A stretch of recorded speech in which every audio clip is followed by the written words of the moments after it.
On the day we were supposed to get engaged, the girl who had been after my boyfriend for 2 years tried to take her own life.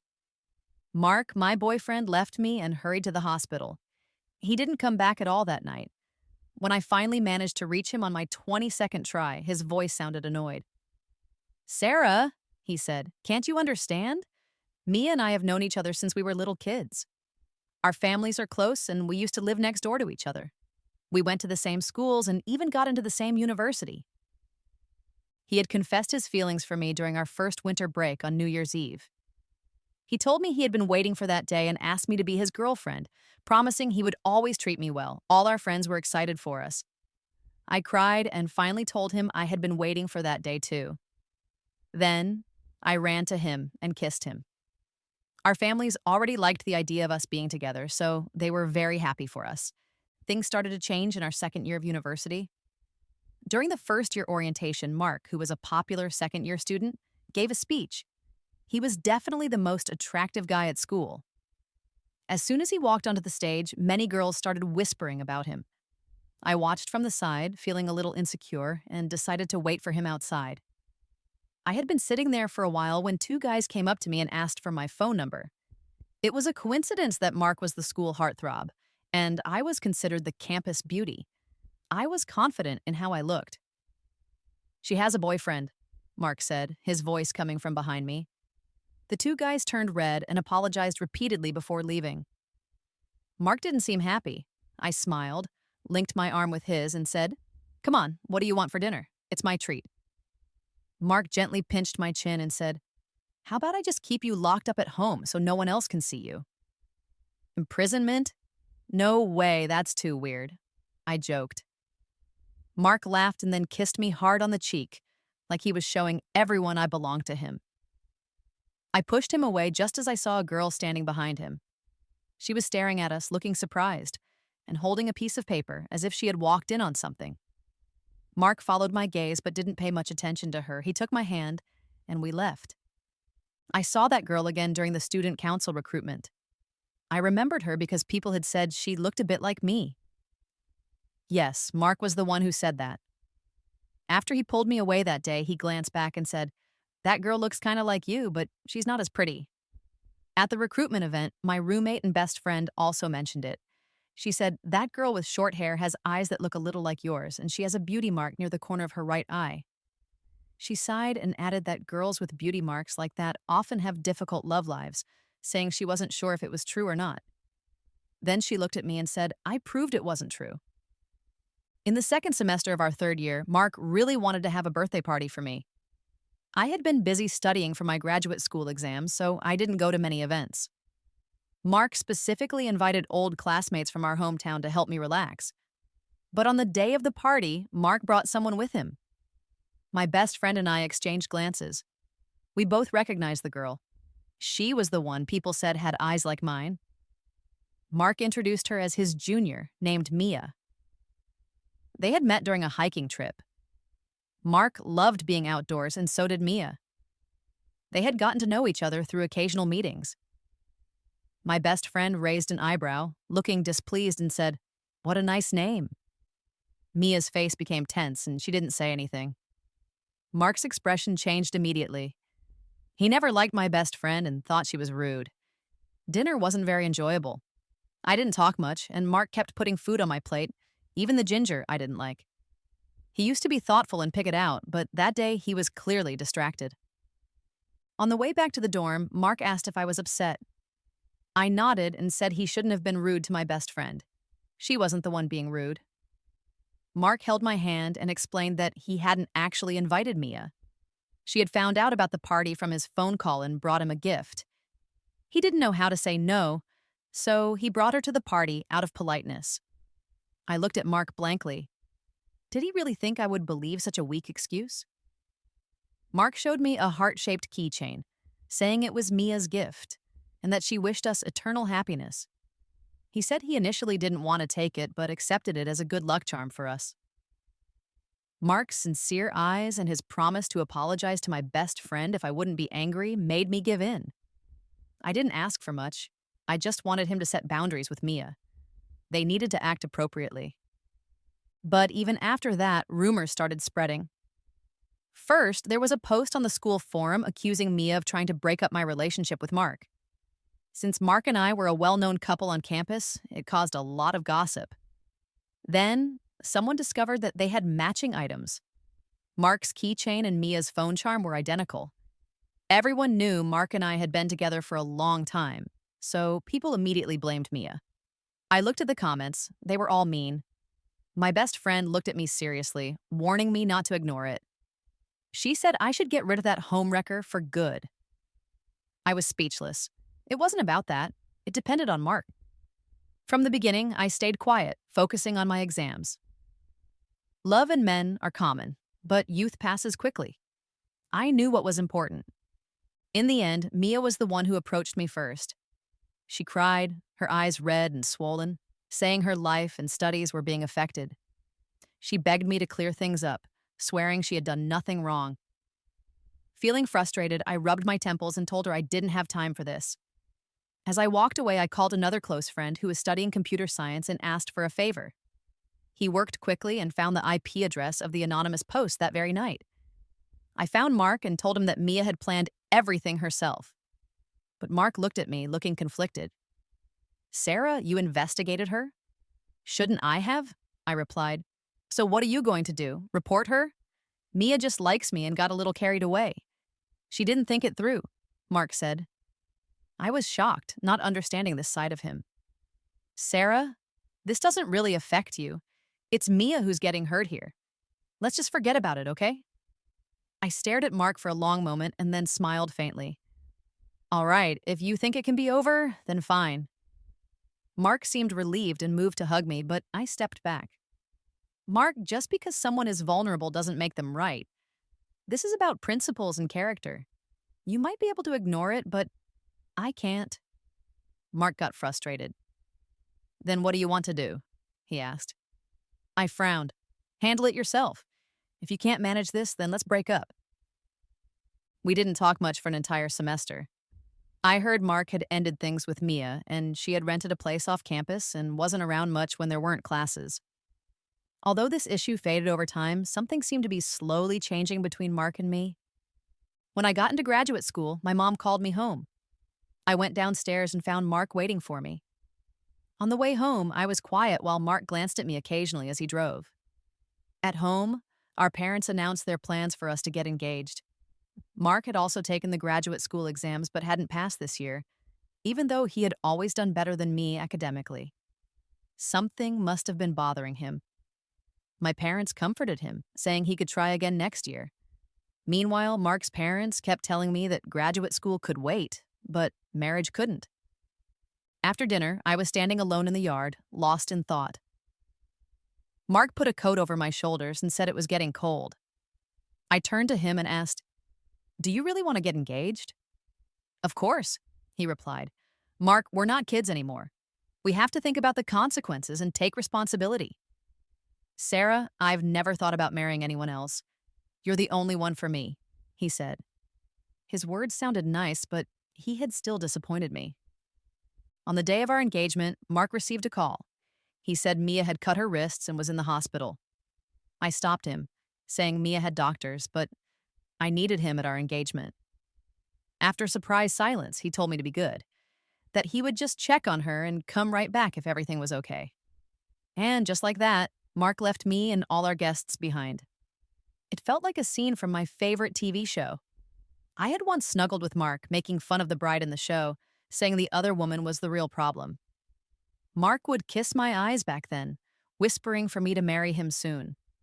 But now, I realized I wasn't the main character in this story. It took me almost an hour to calm down. Even though my heart hurt, I still politely said goodbye to the guests, explaining that Mark had an important lab project that would affect his future if he missed it. I didn't know if anyone believed me, but I didn't believe it myself. In the end, my best friend helped take our parents home, while I sat alone in the empty hall, finally starting to cry. All the anger and frustration I had been holding in came out. I thought back to my memories with Mark, laughing and crying at the same time. Later, I drove alone to the hilltop where Mark and I used to watch the sunrise. I called him many times, but he rejected every call. I laughed at myself. From the time I was born until now, it had been 22 years. Every time he hung up, I felt like I was erasing 1 year of affection. When he finally answered on the 22nd call, the sun had just started to rise. "It's chaotic here, Sarah," he said. "Can't you just be quiet and understand?" This was the first time Mark had spoken to me like that. Honestly, it shocked and confused me. But I composed myself and said, "Mark, let's break up." I had mentioned breaking up twice before. The first time was a warning. This time it was final. I hung up before he could answer, went home, and started packing to begin a new life. I was pretty independent and didn't rely on Mark for much. So even though it hurt, I managed without him. I still woke up early for breakfast as usual and had lunch and dinner with my best friend. I focused on my studies and was at the top of my class. My professor constantly praised me. But my best friend would often sadly touch my face and say, "How did your round face become so sharp in just a month?" Even though I pretended to be okay during the day, nights were hard. I often cried myself to sleep under the covers. Mark tried to see me a few times, but I didn't meet him. He texted me every day too, but I didn't reply. I wanted to block his number, but my fingers hesitated over the screen. Eventually, he cornered me in the cafeteria, saying he had told Mia when she was released from the hospital that he loved only me and that I would be his wife. I looked at Mark and asked, "What if Mia tries to hurt herself again?" Mark didn't have an answer. I told him that what I wanted was never just a promise or a guarantee. It was that when I was choosing between him and another girl, he would choose me without any hesitation. Mark moved his lips and then said quietly, "She wants to die. I can't just ignore her." I laughed coldly and said, "What if we were both going to die? Who would you save?" "Of course you," he replied. To be honest, Mark's response was so firm, and I believed that if I were in the hospital, he would definitely choose me. But sadly, I stood up and said, "Mark, my love and my husband shouldn't come from a threat to someone's life." Mark probably didn't know that on our engagement day, when he chose to leave, I had already fallen off that scale, completely broken. After that day, I completely broke up with Mark. He knew my personality and didn't bother me, just studied even harder for his second exam while I buried myself in my studies. I didn't block his number, not because I couldn't let go, but because I had already let go and didn't see any need to.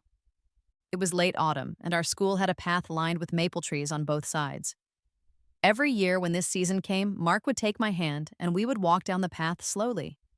He said that even after we got married, we would come back every year, and later we would bring our kids. And when we were old, we would support each other and come here. But we never reached that point. I sat alone under the maple tree. The late autumn season always made me feel extra sad. In the evening, my best friend found me and said it was her birthday and asked me to have dinner with her. I had completely forgotten. We had known each other since we were kids and were neighbors because her parents lived next door to my uncle. When I was in elementary school, my parents were often away, so they sent me to my uncle's house where a few kids played together. My best friend had an older brother who was the same age as my cousin, and detective shows were popular then. We often watched them together, and every time a case was solved, we were excited and promised to study law in the future. Later, on the first day of university registration, I met my best friend again in the dorm. It was then that I found out my cousin was a top law student, and so was her brother. Thinking about my childhood, I suddenly realized that my life wasn't just about Mark. I had friends and family and childhood dreams and goals. Without realizing it, I had been led to the restaurant by my best friend.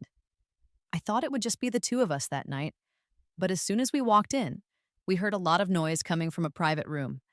I instinctively turned my head and my mind went blank.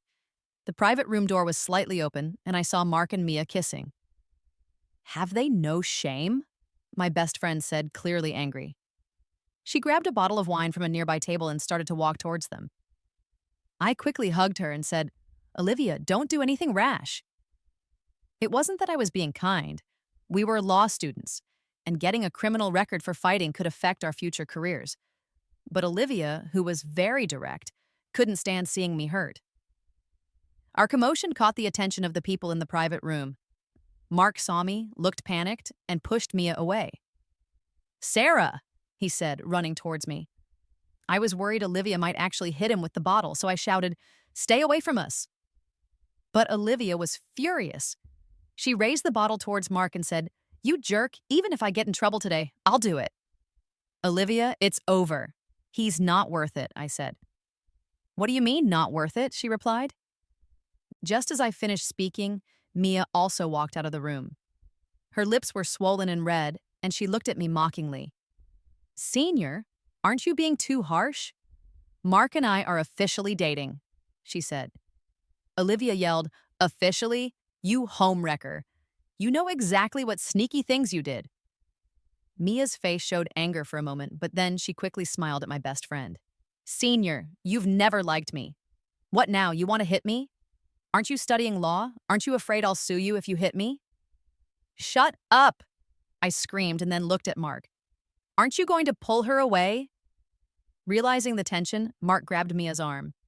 But Mia seemed determined to provoke my best friend. She shrugged off Mark's hand and pointed to her head, gesturing towards Olivia. "Come on, go ahead, hit me. Don't hold back. You know, Senior, it's pathetic. I heard you chased after an older student for years and still got rejected. Isn't that pathetic and cheap?" Initially, I wanted to calm things down, but seeing my best friend suffering, I couldn't hold back. "That's a lie," I snapped, grabbed the bottle from Olivia and threw it at Mia.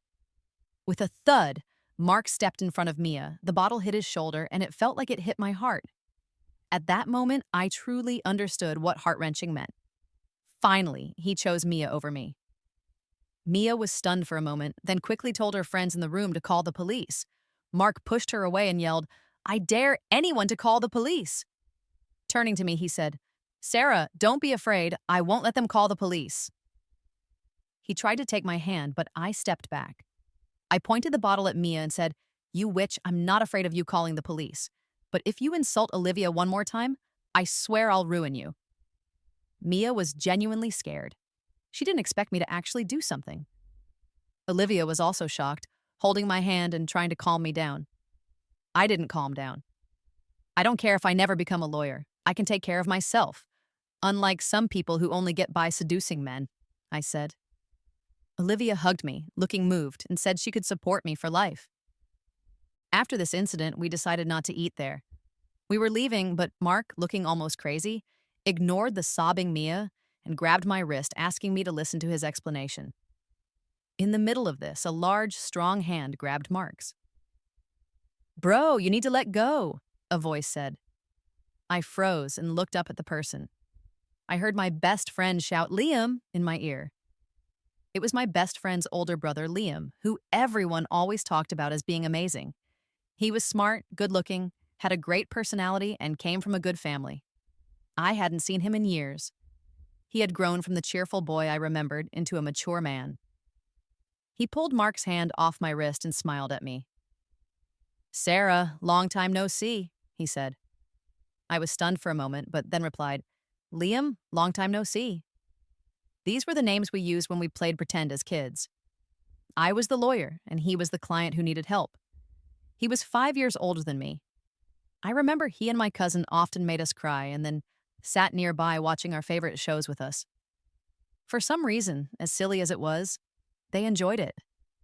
Memories rushed back like a wave. Seeing him again after all these years, he was still impressive, while my life felt like a mess. "Sarah, who is he?" Mark asked, sensing something was wrong immediately, just like before. He was always suspicious of any guys around me.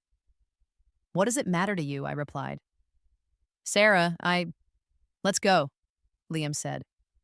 I didn't give Mark a chance to say anything else, grabbed my best friend and Liam and left. I thought my birthday dinner was ruined, but we ended up in Liam's car. We went to a new restaurant, and after a few words, my cousin Alex got angry, ready to go back and confront Mark. I held him back and looked at Liam. "Say something. What if he really goes and hits him?" Liam calmly took a sip of water and said, "Let him go. I'll defend him in court." In the end, I stopped Alex, but he kept complaining to me. He always thought Mark was trouble and couldn't understand why I chose him when I had so many good guys around me. While talking about it, Alex suddenly looked at Liam, then at me. I had no idea what he was thinking. His gaze made me feel uneasy. Bro, if you have something to say, just say it, all right? Alex said. Sarah, if you can see clearly, why can't you see what a great guy Liam is? Alex asked, pointing at Liam. You're heartbroken. He's single. Why don't you two get together? I choked on my soup, and Liam and my best friend patted me on the back. Liam glared at Alex and said, Can you be serious for once? Serious. I'm doing this for you. You're almost 30, hanging out with me all the time. What are you thinking? I bet if you don't find a girlfriend soon, your mom will make me her daughter-in-law, Alex said. I coughed even harder. My best friend's phone rang. She showed the screen to Liam. I thought it was a nice birthday call from her mom, but I was wrong. Within a few sentences, the conversation turned to Liam. The phone was loud. I could hear her mom complaining, saying the neighbor's granddaughter was already 2 and adorable, but her son only cared about work, and she didn't know when she would have a grandchild. Liam showed no emotion, calmly eating, until his mom asked in a low voice, Olivia, your brother doesn't like Alex, does he? After that, none of us mentioned Mark again. We talked about childhood memories, and the atmosphere was surprisingly good. Even though I still felt sad sometimes, having my family and friends around made me happier overall. After the meal, we didn't want to leave. Liam and Alex drove us back to school. On the way, they told us to study hard, promising to hire us at their law firm after graduation. My best friend mentioned that she wasn't as smart as me, pointing out that we both studied under Liam's mentor. I remembered Alex and Liam were top students of my professor, who still talked about them often. They were impressive and became well known in their field soon after graduating. Recently, they had both become senior partners at their firm, rising stars in the industry. Back in the dorm, after getting ready for bed, I received a message. Don't overthink. Get some rest. See you tomorrow. I was surprised. It was Liam's Instagram, but I hadn't added him as a friend. I saw my best friend coming out of the bathroom and remembered leaving my phone on the table during dinner. I quickly figured out what had happened. My best friend, sensing my gaze, awkwardly looked out the window and said, Wow, it's really dark outside. Olivia, I said, jumping out of bed to go after her. She apologized. Sarah, I was worried about my brother. You heard my mom. She's after both of us now. Please, just help me out. Seeing my stare, she smiled warmly and said, Sarah, I think Alex is right.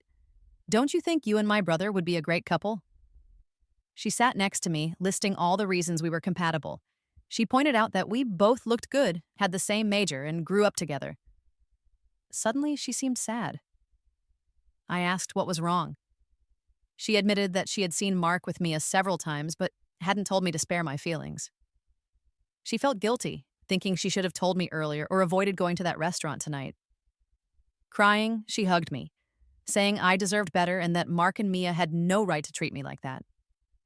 We hugged, and for the first time, I cried out loud. Yes, how could they? The next day, when I went to see my professor, my eyes were as puffy as a goldfish's. I thought no one else would be around, so I didn't worry much about how I looked.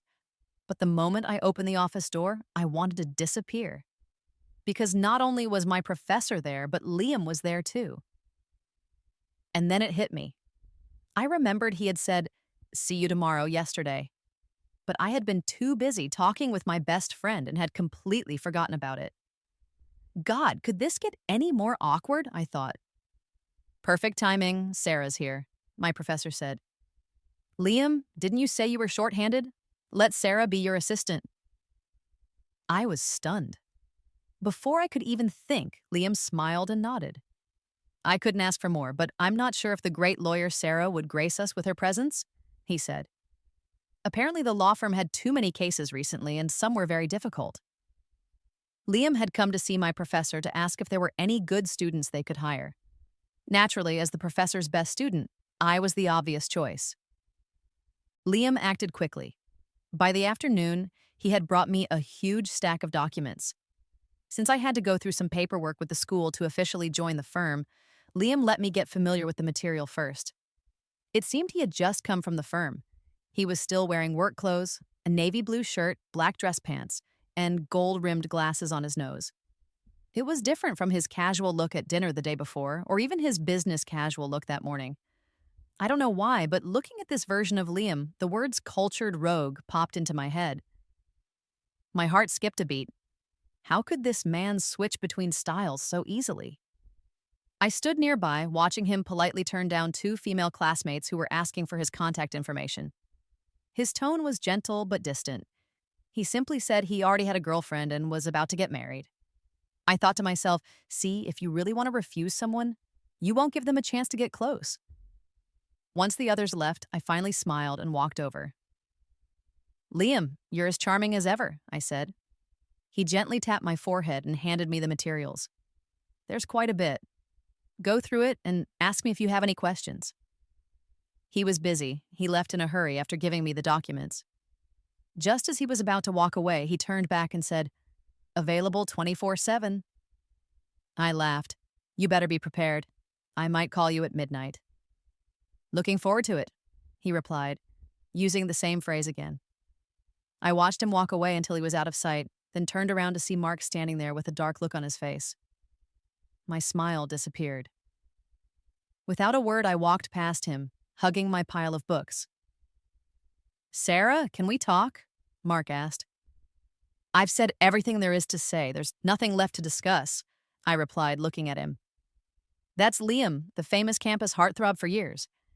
Even after graduation, he's still a big deal here, Mark said, a hint of caution in his voice.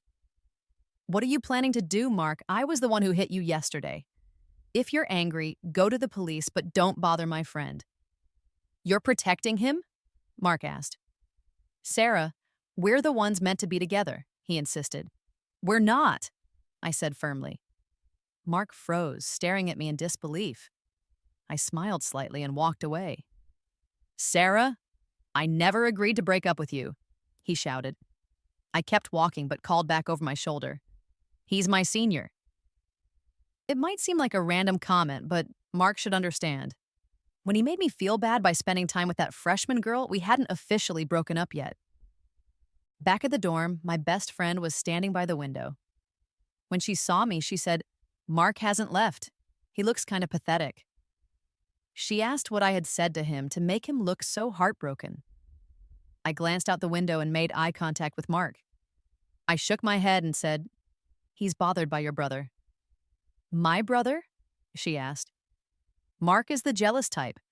Seeing Liam only makes him more frustrated. Liam was the campus heartthrob, undeniably handsome, and he was excellent in academics and sports. For someone like him, looks were the least impressive thing. But Mark was different. He started off great, but began to struggle when Mia came along. Yesterday, you mentioned a new freshman had taken his title as campus heartthrob. Now he's failing exams, losing his girlfriend, and even his fans are moving on. My best friend clicked her tongue and said, Sounds like Mia brings bad luck. But who's to blame? I was lost in thought when my friend suddenly shrieked. What's wrong? I asked. She showed me her phone. Is that Mia? The photo was blurry, but I could tell it was her. But my attention was on the man in the picture with Mia. Was that Liam? My friend started ranting about Liam, Mark, and Mia. Finally, exhausted, she ended the call. I handed her a glass of water, knowing she must be thirsty. Before I could speak, she got up, pulling me to go out. It's almost dark. Where are we going? I asked. To find my brother. Are you crazy? He's working overtime. He's busy, I said. My friend finally calmed down. I sighed and pulled her back to sit down. I explained that Liam isn't like Mark. He wouldn't do anything inappropriate. Liam had already explained that Mia was a client of another lawyer at the firm. She had greeted him at the entrance, and that was it. My friend stopped worrying about Liam, but around 1:30 a.m., I got a message from Liam asking if I was awake. I'm always up late, so I quickly replied. The next second, he called. I was whispering under the covers, and surprisingly, Liam started whispering too. I couldn't stop laughing and told him he could talk normally. Liam chuckled quietly and then explained about meeting Mia today. He said he really didn't know Mia, he just instinctively stopped to say hi at the door. He didn't expect that in such a brief moment, someone would take a photo. I felt conflicted and touched. In similar situations, Mark used to tell me I was overthinking things. I wanted to tell Liam that he didn't need to explain this to me because I had no reason to be upset. Eventually, Liam broke the awkward silence. Oh, by the way, I need to stop by school tomorrow morning. What do you want for breakfast? Although the change in topic felt sudden, I was touched by how he noticed my discomfort. Unlike Mark, he seemed to worry about me. Mark never did, thinking I was always so strong and independent. But that wasn't an excuse for him not to care. I thought that was the end of it, but for some reason, Liam started showing up frequently at my dorm from that day on. Once or twice could be a coincidence, but every couple of days was a bit much. He always had a reason dropping something off for his sister. Then that became an excuse to eat together, and soon I saw my best friend using all kinds of excuses to leave us alone. I could feel it. Liam liked me. I had seen him reject other girls, even angrily reject Mia, who tried to start a conversation. So I knew this was different. One time when Liam was dropping me off at school, Mia saw us from afar. "Liam, fancy running into you again," she said. One moment he was smiling at me, the next his face turned cold. "Do we know each other well enough for you to call me that?" he asked. Mia froze for a moment and then turned pale. She tried to explain with a smile, but Liam cut her off. "At the law firm, you can call me lawyer. Outside, we are not that familiar. No need to say hi on purpose." With that, Liam grabbed my wrist and walked away. Neither of us spoke on the way. His hand held my wrist warmly and firmly. I thought back to his words to Mia and I couldn't help but laugh. Liam really is amazing. If Mark hadn't taken up so many years of my life, I would have fallen for him. Even now, haven't I already started to? But my wounds haven't healed yet. I'm not ready for a new relationship. Maybe knowing how I felt, Liam never explicitly said how he felt, saving me from feeling uncomfortable. He just quietly stayed by my side. My best friend once mentioned that we have so much in common, never running out of things to talk about. Even someone as independent as me unconsciously started to rely on him. A month later, the law firm took on a very important case. Liam and Alex started working incredibly long hours. I was supposed to be his assistant, but because of confidentiality, being an unofficial staff member, I wasn't involved. So we barely saw each other during that time. However busy he was, he always took a moment to message me. The messages were short but thoughtful. Not only him, but my best friend would also update me on his schedule daily, even telling me where he was. Is this what it feels like to be liked and cared for? Even if he barely had time to eat, he would remind me to eat on time instead of ignoring me because of work. Nor would he turn to someone else for comfort when he was busy. Finally, the case made progress, and they could relax a bit. That weekend, a movie I wanted to see was being released. I bought 4 tickets, but Liam and Alex had to leave on a last-minute business trip that morning. I felt a pang of disappointment. On the way to the airport, Alex was driving, Olivia was in the front seat.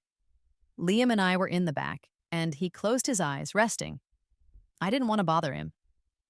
Suddenly, I felt warmth on my hand. Liam was holding it. I opened my eyes to look at him. He kept his eyes closed but held my hand tighter. We didn't speak until we reached the airport, where he pulled me close in the crowd.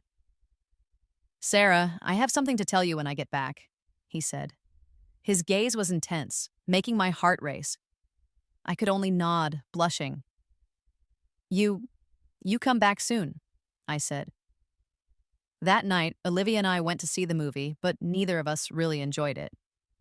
As we left, Olivia excitedly showed me Liam's tweet. He had posted a picture of the movie ticket with the caption, "Watching with Alex remotely." Alex commented, "You were with me, but your mind was on my sister." I laughed, realizing he genuinely liked someone wholeheartedly. You can see the effort. The lack of effort is noticeable too. Like Mark, who had plenty of time for me but still divided his attention with others. Liam, though extremely busy, did everything to make me happy. Our relationship naturally grew closer bit by bit. A good relationship really makes you feel better. Thinking back to the days I broke up with Mark, it's completely different now. Today, what made me happiest was Liam saying their trip would end soon, probably just 3 to 5 more days before he could come back just in time for my birthday. Yep, on my way back to the dorm, I was on the phone with Liam when I saw Mark standing outside. My smile immediately disappeared. "Sarah, can we talk?" Mark asked.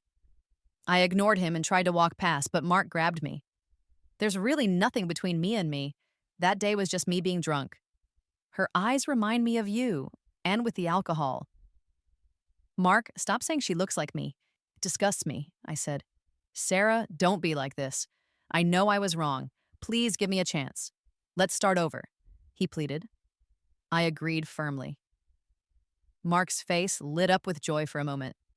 He stepped forward to hug me, but I moved away. Mark, if you could turn back time, if you could make everything go back to before it happened, I'll forgive you, I said. Maybe my expression was too cold because Mark looked heartbroken. Sarah, have you fallen for Liam? He asked. Lately, there had been a lot of rumors at school about Liam and me. Everyone thought we were together. Because Mark had hurt me before, people felt like I had finally found happiness and were happy for me. I didn't bother to correct them. Mark got angry seeing that I didn't respond. He grabbed my wrist tightly and shouted, "What does Liam have that I don't?" I stared at him for a while and said, "In every way, he's better than you." Mark was stunned. It seemed he didn't expect me to say that. Sarah, that's so heartless, he said. Really? Is it more heartless than what you did? Compared to you being involved with another girl while still with me, leaving me alone at our engagement party, kissing someone else passionately but claiming I was still the one you loved, I think you win, I replied. I mentioned the engagement party, making Mark close his eyes in pain. Maybe it was the thing he least wanted to remember. I recalled several times during that period he had tried to explain that Mia was too dependent on him, while I was too independent. He found the feeling of being admired and needed in Mia, but I didn't need him and was even stronger than him in many ways. I found it incredibly ironic. My ambition and hard work were his reasons for cheating. I didn't want to argue with him anymore, so I turned to go upstairs. Mark pulled me back. Sarah, is Liam really that great? Better than our 20-plus years of feelings? He asked. I didn't turn back but replied loudly, Mark, Liam is that great. Did you ever think that you aren't admired and needed because you're too weak? Why doesn't Liam feel that way? Because he's confident, strong, and worthy. After saying that, I walked into the dorm building. But when I picked up my phone, I realized the person on the other end hadn't hung up. I tentatively put the phone to my ear. Sarah, I've booked an early flight for tomorrow. I want to see you right away, Liam said. Early the next morning, my roommate was still asleep when I quietly got up. Judging by the time, Liam should be arriving soon. I took a few deep breaths. My hand holding the makeup brush was shaking. It's strange. This isn't our first time meeting, so why am I so nervous? A message popped up on Instagram. I'll be at the school in 30 minutes. I was surprised. How could he be so fast? No time for makeup. I quickly tidied up and went downstairs, only to see Mia. I felt annoyed and tried to avoid her, but Mia called out to me. Sarah, are you happy now?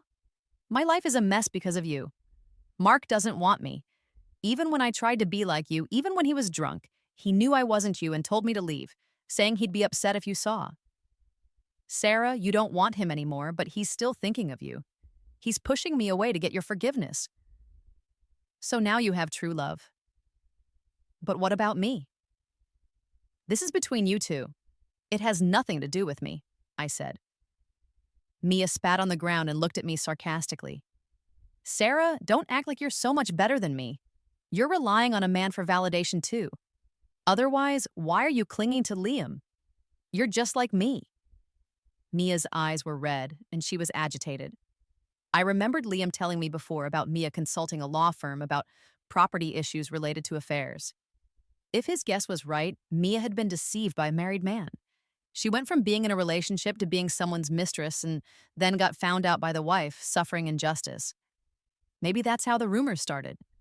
Even though she was conflicted in that relationship and eventually made compromises, she was still partly a victim, which gained her some sympathy. But later, she ruined my relationship with Mark. She knowingly became a homewrecker, so she became infamous at school. She thought her situation was all because of me, which made her even more hostile. I considered her just someone who was emotionally unstable. It's better to stay away from someone with such a twisted mindset, just in case something happens. I checked the time. Liam should be arriving soon. I started walking in the opposite direction from Mia, but I suddenly heard her hurried footsteps behind me. Instinctively, I turned around just in time to see a shadow rush forward, then Mia's voice exploded in my ears. You slut! If you die, Mark won't leave me. He's all I have, so you should go to hell. Sarah! In that split second, I was pulled into an embrace. A clattering sound followed as a fruit knife fell to the ground, the blade stained with blood. My heart skipped a beat. I quickly pushed Liam away. Where are you hurt?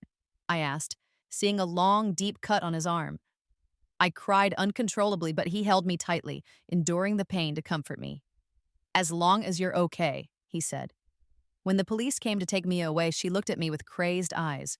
Why? Why do you have everything? Why does everyone protect you? Why? My gaze turned cold. Because I respect myself, I said. Mia was taken aback. Then she let out a chilling laugh. Even as they pushed her into the police car, she continued to stare at me with a hateful look. Attempted murder with a knife wouldn't be enough for a long jail sentence, but would certainly result in a criminal record, ruining her future as a college student. I couldn't understand why she would throw away such a bright future. Liam got injured protecting me, so I took care of him during his recovery. We still hadn't openly talked about our feelings, but we both knew how the other felt. On my birthday, we decided to have a small get-together at his place with my cousin and best friend. I don't know why, but I always felt like there was something going on between my cousin and my best friend. My best friend had a crush on my cousin. Back then, Mia had mocked her for chasing after our senior student for years without success, and that senior student was my cousin. I asked my cousin about it a few times.